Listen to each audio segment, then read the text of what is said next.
Why do we stop ourselves from being all we could be? We have a sense for what we're capable of. We see the potential all around us. Maybe we've even pulled off a few impressive feats. But often we still don't act. Why? Why, when there's so much to be gained, do we choose to just let these possibilities sleep?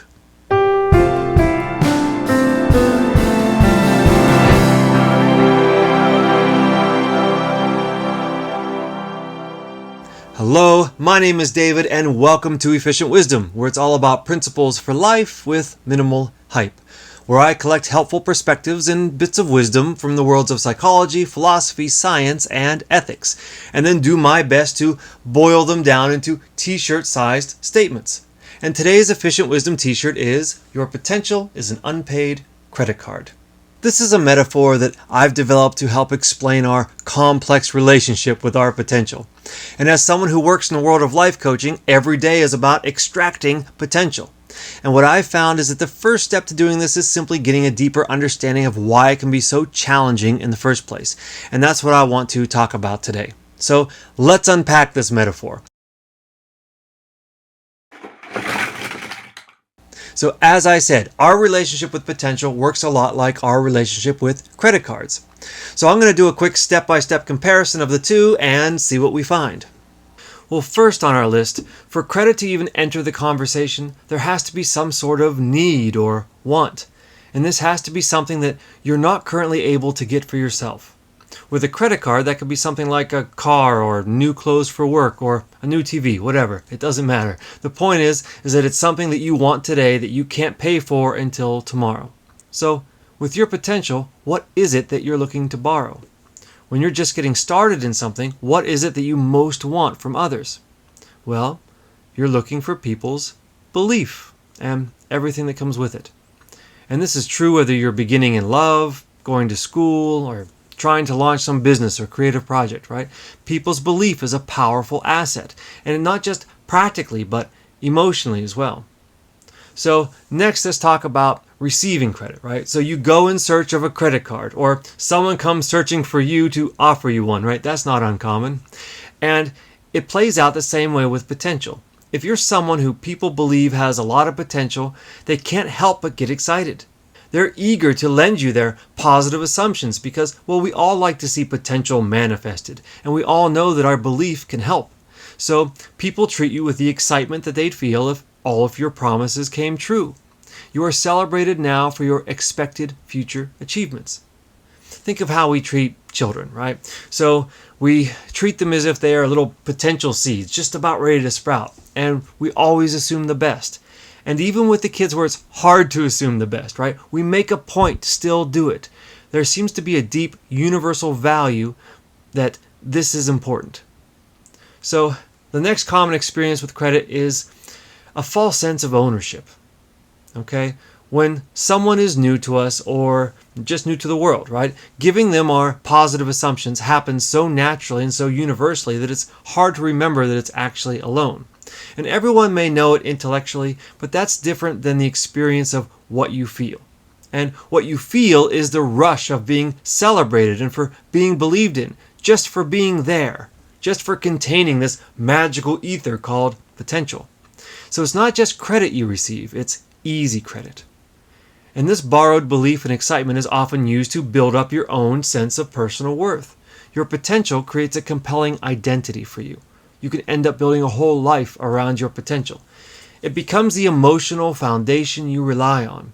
It becomes home, and maybe the only home you've ever known. And just like the actual home that you've mortgaged or the car loan that allows you to be mobile, right? You feel like you own all of it. And everyone else around you seems to treat you that way too. But in reality, the majority of it is still borrowed. So now let's talk about depreciation. Whatever you buy with credit probably has a shelf life of some sort, right? It loses value over time, like a car or a TV. And it's the same with your potential. If you don't get busy starting that business or showing up in your relationship, right, the positive assumptions that you enjoyed in the beginning will start to wear out over time. And what about your feelings? Well, you started this adventure on a high note, But now it's getting harder and harder to maintain that same rush because nothing is changing. So the novelty wears off. What once felt new and exciting now just feels old and worn out. But old and worn out are still borrowed. If you weren't willing to pay the price when it was new, why would you be more willing to pay it now? So the next tricky part of credit is that with time comes interest, of course, right? You don't just have to pay back what you've been loaned. You have to pay it back plus a little extra. There is a cost to borrowing. When you were given people's beliefs, you were also given their expectations. And they will be pleased if you meet their expectations. But meeting expectations is never as exciting as dreaming about the potential. So if you want to reignite their excitement and your own, and then regain the feeling you had in the beginning, you're going to have to meet their expectations and then surpass them to some degree. And like interest with a credit card, the longer you wait to pay, the more you owe. So if you put all this together, your potential and all of the easy gifts you were given because of it are assets that reduce in value over time. And as that time goes by, it takes more and more effort for you to pay your way back up to where you started. And because of this, it becomes harder and harder to face the debt.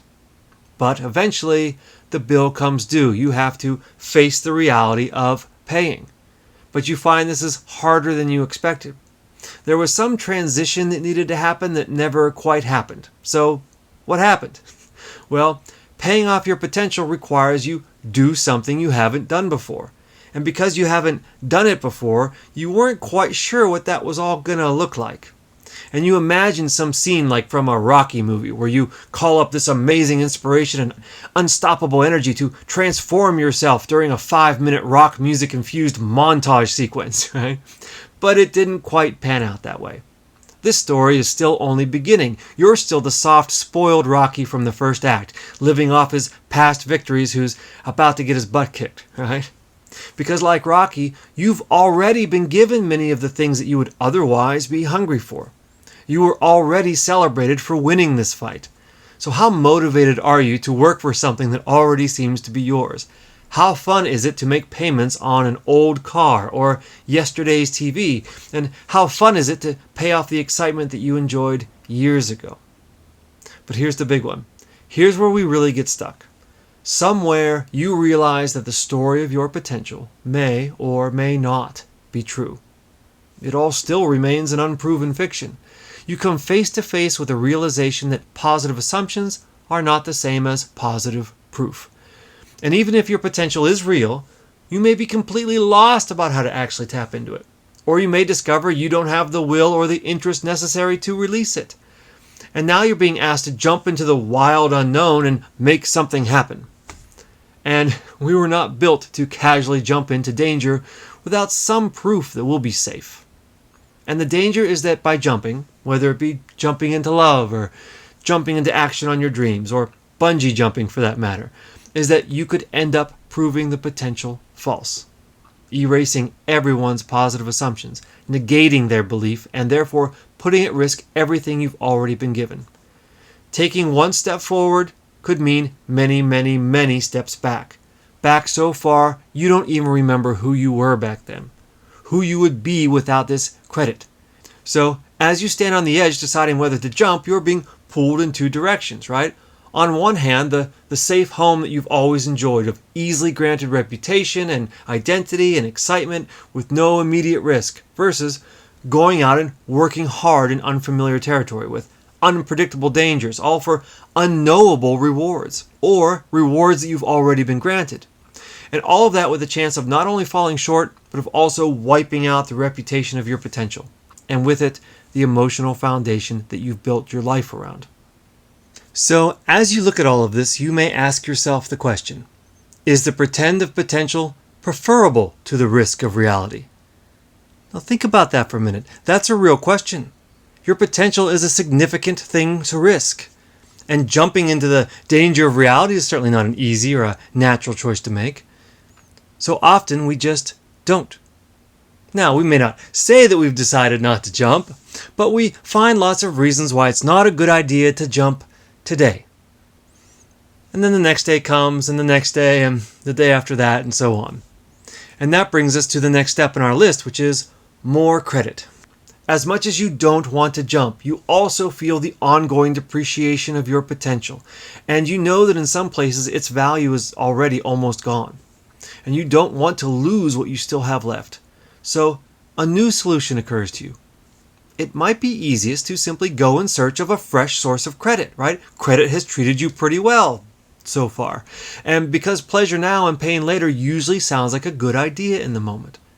And because that will give you some time to get your stuff together and finally begin that Rocky-style montage sequence. We've seen this play out in relationships where somebody moves from relationship to relationship and stays only as long as they can be judged by their potential, right? Then leaving, of course, once it's time for something real to start happening.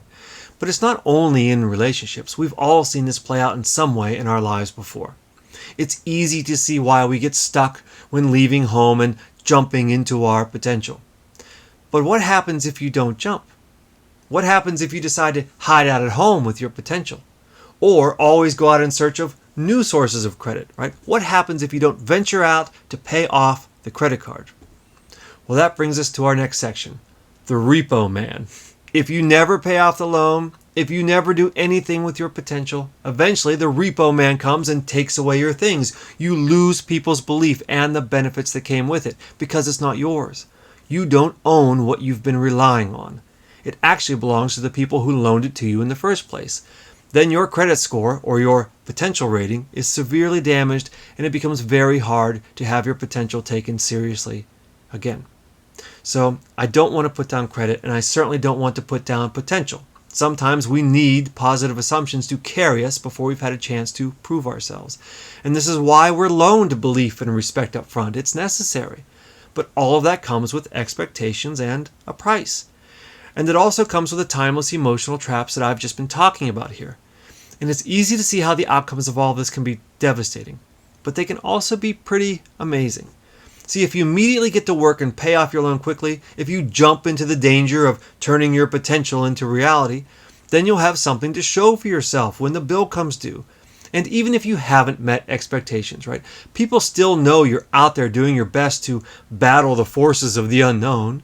They can still believe in that at least, and that's not nothing. In fact, it's rare.